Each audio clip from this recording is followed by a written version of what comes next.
The Wilder Institute and the Calgary Zoo is sharing its findings following an investigation into the death of one of their gorillas. 2-year-old western lowland gorilla Eyare was killed while moving between spaces in the back-of-house area behind the gorilla enclosure last Tuesday. Michael King joins us now live from the zoo this noon hour. Mike, many are wondering how this could have happened and if any changes will need to be made in the wake of this incident. Yeah, Joel, as you said, the zoo is calling this human error. The investigation shows that a team member was going through and trying to separate Eyare from the rest of the troop. They wanted to do some training behind the enclosure there.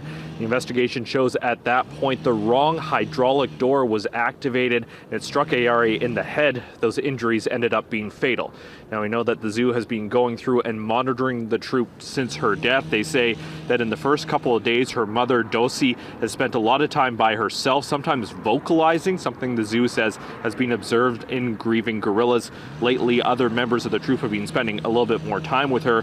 We also know that the zoo is supporting the zookeepers involved and is actively looking at ways to possibly improve its operations.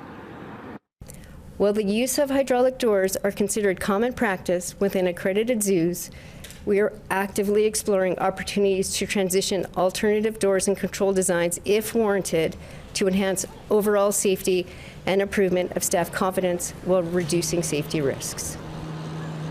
Now, the zoo says this is the second death linked to human error over the last decade. The other was back in 2016 when a zoo employee gave an otter a pair of pants and the animal got trapped and drowned. The animal advocates we've been speaking with are now calling for a more in-depth investigation into the zoo's operations. We would be calling on the Alberta SPCA to investigate this incident and, if necessary, to take steps to ensure that Calgary Zoo can comply with the conditions of its zoo license.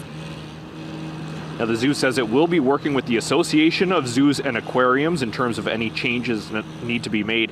As for the team member directly involved, the zoo says they're no longer working with animals. They'll need to get additional training before returning to that role. We also know that they're getting additional support from the zoo, as is the rest of the team that works with the gorillas as they deal with the fallout of Eyare's death.